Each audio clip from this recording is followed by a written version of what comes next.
Hey guys, कैसे हैं आप सब? होप आप सब ठीक होंगे और मेरी वीडियोस को लाइक एंड शेयर कर रहे होंगे। जिन्होंने मेरा चैनल सब्सक्राइब नहीं किया है वो मेरा चैनल सब्सक्राइब कर लें। एजुटोर सीकर कुमार मेरे चैनल का नाम है। और स्टूडेंट, एक चीज़ और बोलनी थी आपको। कल हमने एक वीडियो अपलोड की थी जो आरबीआई का पार्ट 1 था, जिसमें एक प्रॉब्लम हो गई थी कि वॉइस नहीं आ रही थी स्टूडेंट। तो वो वीडियो हम अब फिर से कंटिन्यू करेंगे। So sorry students. जब मैंने वीडियो अपलोड कर दी मुझे उसके बाद ध्यान आया कि मतलब मैंने जब सुन के देखा तो उसमें आवाज़ नहीं आ रही थी वीडियो में। तो इसके लिए I am really very sorry, आपको सफ़र करना पड़ा। तो let's start RBI part 2।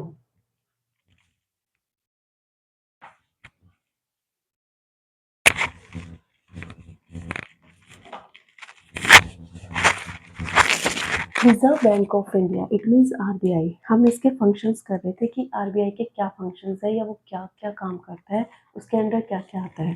Right student. Bankers bank क्यों कहा है बैंकर्स बैंक? हमने ऐसे बोला ना कि आरबीआई क्या है? Father of all the banks है। राइट। तो बैंकर्स बैंक इट मीन्स ये सभी बैंक्स का क्या है? बैंक है। जितने भी बैंक्स हैं, वो चाहे एसबीआई है, एचडीएफसी है, ये उन सब का क्या है बच्चे? बैंक है। कौन? R B I. राइट। तो इसीलिए इसे बैंकर्स बैंक कहा है, यानी कि बैंकों का बैंक इसे नाम दिया है। राइट। और क्यों कहा इसे बैंकर्स बैंक? इसीलिए कहा है बच्चे क्योंकि जितने भी करंट अकाउंट होते हैं, सभी बैंक्स के जितने भी क्या होते हैं बच्चे? करंट अकाउंट होते हैं, वो कहाँ पर होते हैं? इन सभी बैंक्स के अकाउंट कहाँ पर है बच्चे? आरबीआई में। इसीलिए इसे बैंकर्स बैंक कहा है। गवर्नमेंट बैंक, अब इसे गवर्नमेंट का बैंक भी कहा है। किसे बच्चे? आरबीआई को। क्यों कहा है? क्योंकि जितने भी इंडिया गवर्नमेंट के या इंडियन गवर्नमेंट के जितने भी करंट अकाउंट होते हैं वो कहाँ पर होते हैं स्टूडेंट्स? वो सारे कहाँ होते हैं? आरबीआई में। और अगर गवर्नमेंट को लोन लेना है तो वो भी किससे लेना होगा? उसे आरबीआई से। लोन और करंट अकाउंट किसके? इंडियन गवर्नमेंट के। कहाँ पर होते हैं? आरबीआई में होते हैं। राइट। तो इस तरीके से आरबीआई का एक बहुत इंपॉर्टेंट रोल है गवर्नमेंट के लिए भी। इट मीन्स गवर्नमेंट भी किस पर डिपेंड है बच्चे? आरबीआई पर डिपेंड है फाइनेंस के लिए कि पैसा हमें कहाँ से मिलेगा? गवर्नमेंट से। गवर्नमेंट को पैसा कहाँ से मिलेगा? आरबीआई से मिलेगा। Right. It control inflation liquidity in market. It means क्या करता है? ये कंट्रोल करता है किसको बच्चे? महंगाई को। कौन? आरबीआई। बिकॉज हम उसी के बारे में बात कर रहे हैं। तो महंगाई को कंट्रोल करना भी किसका काम है बच्चे? आरबीआई का काम है। तो इस तरीके से आरबीआई के ये सभी क्या है? इम्पोर्टेंट रोल हो जाते हैं या उसके काम हो जाते हैं, फंक्शन हो जाते हैं। Custodian of forex, it means क्या है? कस्टोडियन ऑफ फॉरेक्स क्या है बच्चे? कि जितना भी आपका विदेशी भंडार का नियंत्रक होता है, मतलब जो हमारा आरबीआई है ना, आरबीआई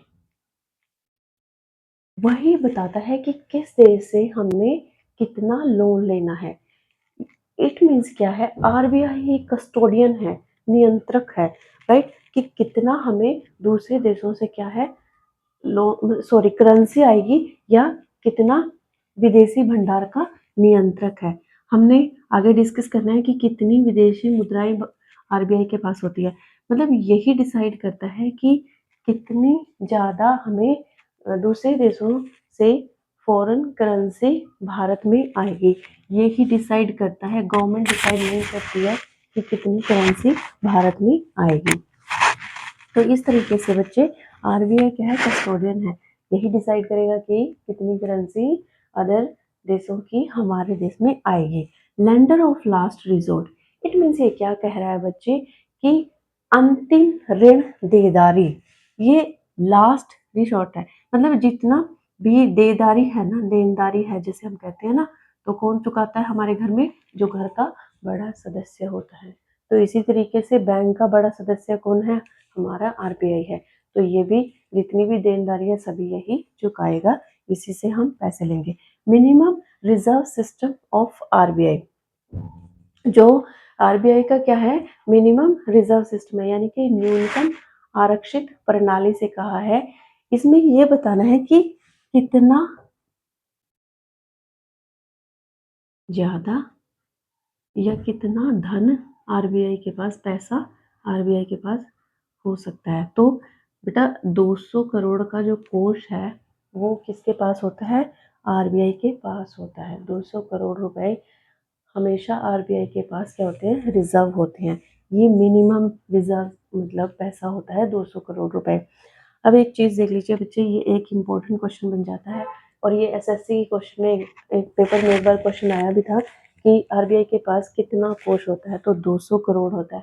200 करोड़ को भी बच्चे दो पार्ट में डिवाइड किया है। एक तो इन्होंने कहा है कि 115 करोड़ का क्या होता है बच्चे? गोल्ड होता है, राइट। और 85 करोड़, बेटा यहाँ करोड़ आएगा, 85 करोड़ की क्या होती है? फॉरेन मतलब फॉरेन करेंसी क्या किसके पास होती है? आरबीआई के पास होती है। विदेशी मुद्राएं जो है वो आरबीआई के पास होती हैं। एक चीज और बच्चे, ये क्वेश्चन जैसे अभी एसएससी में रिपीट आया था कि कितना कोष हो सकता है? 200 करोड़।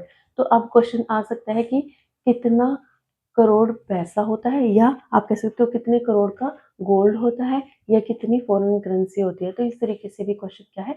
पुट किया जा सकता है। तो इस क्वेश्चन को जरा ध्यान से देख लीजिए, क्योंकि यहाँ से क्वेश्चन आ सकता है किसी भी पेपर में। आपका चाहे सेट का पेपर है या फिर आप एस्टेट का पेपर दे रहे हो, रीट का दे रहे हो, किसी भी चीज़ का दे रहे हो बच्चे, इकोनॉमिक्स में ये क्वेश्चन आपको आ सकता है। तो ये आपको एक बार अच्छे से ध्यान से देख लेना है। आप स्क्रीनशॉट ले सकते हो इसका। और जो इंडिया का है ना, सबसे कितना वो है? 4th नंबर पे है इंडिया, सबसे ज्यादा निर्यातक में। निर्यातक में कितना है? भारत 4th नंबर पे है। और चाइना किस पे है बच्चे? चाइना जो है हमारा निर्यातक किस नंबर पे है? सबसे ज्यादा निर्यातक कौन है हमारे पास? चाइना। ठीक है, तो इस तरीके से क्या है? ये क्वेश्चन आ सकता है। आगे है एनपीसीआई। जब से कोविड आया है इसका रोल जो है ना वो बढ़ गया है। ये क्या है बच्चे? National payment of corporation of India. ये प्रॉफिट के लिए नहीं है, ये किसके लिए है? पब्लिक की सहूलियत के लिए, या उनके एक कह सकते हो आप उनकी जरूरत के लिए है, उनकी नीड है ये, कि हमें national payment of corporation of India ने एक डिजिटल पेमेंट, ये डिजिटल पेमेंट का क्या है? ये नियंत्रक है। कौन? National payment of corporation of India, NPCI. यानी कि जो डिजिटल पेमेंट हम यूज कर रहे हैं ना आज के टाइम में, इसका नियंत्रक अंडर पेमेंट और सेटलमेंट सिस्टम एक्ट 2007 के अकॉर्डिंग क्या है? इसको बनाया गया है। बच्चे ये क्या है मैं आपको एक बार बता देती हूँ। ये देखो, जब हमारा कोविड आया था तो हम पैसों को टच नहीं कर सकते थे, क्योंकि वो एक ऐसी बीमारी थी जो मतलब इस तरीके से फैलती थी। ठीक है, तो इस तरीके से इन्होंने क्या है? डिजिटल पेमेंट लेकर आए, जिसमें क्या था बच्चे? इसके जो प्रोडक्ट थे किसके? एनपीसीआई के। वो कौन से?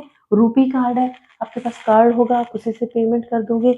भारत कार्ड है, इसी तरीके से भारत कार्ड था, उससे आप पेमेंट करोगे। BBPS, Bharat bill payment system, कोई भी बिल पे करना है तो आप इसके अंदर कर सकते हो। Bhim app, Bharat interface for money, ये भी क्या है? एक ऐप लॉन्च की गई थी जो कि है पैसे के ट्रांसफर के लिए। ये ऐप थी, इसमें आप मोबाइल रिचार्ज कर सकते हो, किसी को मनी सेंड कर सकते हो। तो इस तरीके से ये डिजिटल पेमेंट सिस्टम है जो क्या है?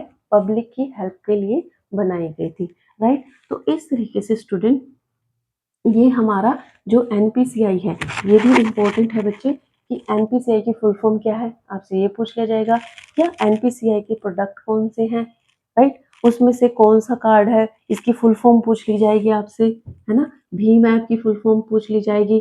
तो इस तरीके से ये क्वेश्चन भी इम्पोर्टेंट हो जाता है। ये पूछ लिया जाता है कि ये जो एनपीसीआई है किस एक्ट के अकॉर्डिंग बना है? हमारा जो डिजिटल पेमेंट एक्ट है वो किसके अकॉर्डिंग बना है? वो सेटलमेंट सिस्टम एक्ट 2007 के अकॉर्डिंग बना है। तो इस तरीके से ये क्वेश्चन आपका इम्पोर्टेंट हो जाता है। तो स्टूडेंट आपने क्या करना है, इस क्वेश्चन को अच्छे से पढ़ लेना। उसके बाद है बच्चे फंक्शंस ऑफ आरबीआई। अभी हमने ये सारे कार्य ही तो करे हैं इसके, लेकिन कुछ और फंक्शंस हैं जो कि इम्पोर्टेंट रोल रहता है किसका, आरबीआई का। अब आप आपसे पूछ लिया जाता है एपेक्स पोजीशन, इट मींस जो आरबीआई है उसका स्थान क्या है बच्चे, उसका स्थान टॉप पर है। आरबीआई हमारा क्या है, टॉप पर है। उसके नीचे ही तो एसबीआई है ना। वो सारे जितने भी बैंक हैं हमारे, वो सारे क्या है, इसके अंडर ही आते हैं। इसके अंदर बच्चे, आरबीआई के अंदर। तो इसीलिए इसका एपेक्स पोजीशन है, इट मींस इसका क्या है, शीर्ष स्थान है हर एक जगह पर। देखो गवर्नमेंट भी इसी से लोन ले रही है, बैंक्स भी इसी से लोन ले रहे हैं। जो गवर्नमेंट के करंट अकाउंट है वो भी आरबीआई में है, और जो बैंक्स के करंट अकाउंट है वो भी कहाँ पर है, आरबीआई में है। तो इस तरीके से बच्चे क्या है, आरबीआई की पोजीशन टॉप पर है। करंट करेंसी इशुएंस, कि करेंसी कितनी इशू कर सकता है कौन, आरबीआई। किसको कितनी करेंसी आरबीआई ने क्या करनी है, आरबीआई ने किसको कितनी करेंसी इशू करनी है। जैसे कि हमारा कौन है, दूसरे बैंक है ना, तो उनको कितनी करेंसी हम वो दे सकते हैं, है ना, सरकार को, यानी कि जो हमारी गवर्नमेंट है उसको कितनी करेंसी देनी है, बैंक्स को आरबीआई ने बैंक्स को कितनी करेंसी देनी है। ठीक, तो किसको कितनी करेंसी इशू होगी, ये सारा क्या है, ये हमारा कौन देखता है, आरबीआई देखता है।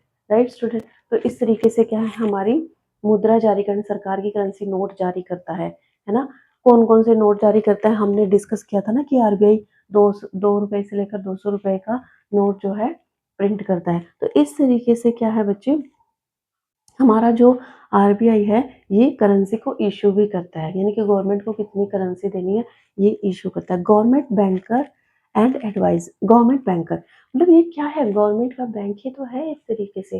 और गवर्नमेंट को क्या करता है, एडवाइस करता है। क्या एडवाइस करता है बच्चे, अब आपके घर में कोई बड़ा है ना, आप, अब आरबीआई भी सबसे बड़ा है हमारे पास बैंक। तो जो हमारे पेरेंट्स होते हैं वो हमें गाइड करते हैं, एडवाइस देते हैं, बच्चे आप ये काम कर लो, या आप ऐसे कीजिए तो ये आपका काम ठीक हो जाएगा, या इस तरीके से आप इस काम को इजी वे में कर सकते हैं। तो इसी तरीके से आरबीआई भी क्या है बच्चे, गवर्नमेंट को एडवाइस करता है कि आप ये करेंसी या ये पैसा इस जगह पर लगाइए या उस जगह पर लगाइए। इस तरीके से क्या है, हमारा बैंक ही इसको किसको, गवर्नमेंट को एडवाइस करता है, यानी कि गवर्नमेंट का क्या है, एक सलाहकार है। उसके बाद है बच्चे रेगुलेशन ऑफ लैंडिंग, ऋण देने का विनिमय। इट मीन्स ये क्या है, औपचारिक तरीके से, मतलब जैसे होते हैं ना कि सिस्टमैटिक वे में क्या करता है, ये ऋण देता है कौन, RBI. Financial inclusion, financial inclusion का मतलब बच्चे वित्तीय समावेशन। वित्तीय समावेशन ये है कि जैसे वित्तीय समावेशन मतलब आप कह सकते हो कि जैसे मान लीजिए आरबीआई ने क्या किया, एचडीएफसी को लोन दिया, है ना। अब एचडीएफसी क्या कर रहा है, जो बड़े बड़े इंडस्ट्रियलिस्ट हैं, है ना, उद्योगपति हैं, सिर्फ उन्हें ही ऋण दे रहा है। तो ये क्या हुआ, ये गलत है। तो ये इंक्लूजन करता है, मतलब इंक्लूड कर रखा है किस चीज को बच्चे, इसमें क्या करना है, छोटे किसानों को भी ऋण देना है, एजुकेशन के लिए ऋण दिया है कि नहीं, या सिर्फ उद्योगपतियों, मतलब इसमें क्या करना है, आरबीआई ये चेक कर रहा है कि जो मैंने पैसा इस बैंक को दिया है ये मतलब सबको दे रहा है एक एक इक्वल अमाउंट में, या सिर्फ उद्योगपतियों का ही फायदा कर रहा है। ठीक है, तो बैंक ये भी ध्यान रखता है, कौन, हमारा आरबीआई ये भी ध्यान रखता है कि बैंक दूसरे बैंक्स को अच्छे से ऋण दे रहे हैं या नहीं। ठीक है, foreign exchange management, foreign exchange management में क्या है बच्चे, जो हमारा वित्तीय एक्सचेंज मैनेजमेंट है, यानी कि जो हमारा विदेशी मुद्रा प्रबंधन है, इसका भी क्या करता है बच्चे, ये ध्यान रखता है। ये विदेशी मुद्रा मैनेजमेंट मतलब इसको मैनेज करके रखता है। अब मान लीजिए ये है, आरबीआई ने क्या किया, हमारे पास इतनी विदेशी मुद्राएं हैं, राइट, इसने क्या किया, इसमें से 80 करोड़ मुद्राएं मतलब ऐसे ही किसी को भी दे दी या यूज़ कर ली, तो ऐसे नहीं होगा कि गोल्ड सारा एज़ इट इज़ पड़ा हुआ है ना? लेकिन इसने सारी विदेशी करेंसी जो है, फ़ॉरेन करेंसी जो है वो यूज़ कर ली। इसने क्या है करना है इक्वल मतलब तरीके से मैनेज करके रखना है इसको, मैनेज मतलब इससे एक्सचेंज मैनेजमेंट को कि कितना कहाँ पर यूज़ होगा, राइट? तो ये आरबीआई बहुत अच्छे से क्या करता है बच्चे, ध्यान रखता है कि जो फ़ॉरेन एक्सचेंज हमारा मैनेजमेंट है, उसका भी ध्यान कौन रखता है, हमारा आरबीआई रखता है कि हमें करेंसी भी बचा कर रखनी है, फॉरेन करेंसी उसको मैनेज करके रखना है। मॉनेटरी पॉलिसी इट मीन्स क्या है, मुद्रा प्रबंधन। बच्चे ये बहुत बड़ा, ये आप कह सकते हो मौद्रिक नीति इसको कह सकते हो, एक बड़ा वो टॉपिक है हमारे पास, ये हम नेक्स्ट क्लास में करेंगे। यानी कि जो ये मॉनेटरी पॉलिसी है या मुद्रा नियंत्रण है या मुद्रा के बारे में मौद्रिक नीति है, ये सारी क्या है बच्चे, इसको मतलब क्या करता है, इसको नियंत्रण करता है या इसको बना के रखता है, तैयार करता है, किसके लिए, हमारे देश के लिए कि जैसे महंगाई बढ़ रही है तो हमें क्या करना है, अगर मतलब ज़्यादा बिल्कुल लॉस हो गया है तो उसको किस तरीके से मैनेज करना है, ये सारी चीज़ों का ध्यान क्या है, आरबीआई रखता है। कैश रिजर्व, बैंक क्या है, आरबीआई के पास क्या होता है, बैंक के पास वो होते हैं बहुत सारे पैसे होते हैं, है ना? यानी कि जो नकदी भंडार है हमारा, यानी कि जो नकद हमारे जो पैसे हैं, उसका भी क्या करना है, इसको रिजर्व करके रखता है। कैसे? अब मान लीजिए घर में कोई लेडी है, हाउसवाइफ है या वर्किंग लेडी है, उसके पास पैसे हैं घर को मैनेज करने के लिए, और क्या होता है कि मंथ के एंड में उसके जितने भी पैसे हैं वो ऑलमोस्ट ख़त्म हो चुके होते हैं, लेकिन फिर भी वो कहीं न कहीं कैश रिज़र्व करके रखती है कि इमरजेंसी में अगर किसी चीज़ की ज़रूरत पड़ गई, तो मैं इस पैसे को वहाँ पर यूज़ कर सकती हूँ। तो इसी तरीके से बैंक्स क्या है, रिज़र्व रखते हैं कुछ पैसा अपने पास। बैंक ने क्या किया, लोन दे दिया, है ना? एक डिपॉजिटर आया, डिपॉजिटर से पैसे ले लिए, फिर एक व्यक्ति आया लोन लेने के लिए, उसको लोन दे दिया, तो उससे कितना इंटरेस्ट लिया जिसने लोन लिया है, और जिसने डिपॉजिट किया है उसको कितना इंटरेस्ट दिया। तो इस तरीके से क्या है बच्चे, कैश हमेशा हमेशा क्या होता है, बैंक्स के पास होना चाहिए। तो इस तरीके से बच्चे ये हमारा टॉपिक जो है यहीं पर ख़त्म होता है, और आरबीआई का टॉपिक भी हमारा कंप्लीट हो जाता है। स्टूडेंट्स, फर्स्ट जो वीडियो पार्ट 1 आरबीआई का हमने अपलोड किया है, वो उसमें वॉइस नहीं है, इसीलिए ये वीडियो दोबारा बनाई है। आप इसे जाकर देखें, और दूसरी बात, एक और स्टूडेंट मेरी वीडियोस को लाइक एंड शेयर करें, और जिन्होंने मेरा चैनल सब्सक्राइब नहीं किया है वो मेरा चैनल सब्सक्राइब कर लें। ज़्यादा से ज़्यादा वीडियो शेयर कीजिए स्टूडेंट। और दूसरी बात ये है कि आपका एस्टेट का पेपर अभी आ रहा है, ई-एमआरएस का पेपर होगा आपका, केंद्रीय विद्यालय का, और भी बहुत सारी वैकेंसी, आसाम में वैकेंसी निकली है, तो जहाँ पर भी आपका पेपर होगा, तो इस तरीके से ये जो है आपके इकोनॉमिक्स का पार्ट है, और ये आपके हर पेपर के लिए इम्पोर्टेंट है, चाहे चंडीगढ़ का पेपर हो, रीट का हो, है ना, डी ट्रिपल एस बी का है, उसमें सब में आरबीआई का एक टॉपिक है जो इम्पोर्टेंट है। तो बच्चे आप इसका स्क्रीनशॉट ले सकते हैं। आज के लिए इतना ही। Thank you so much.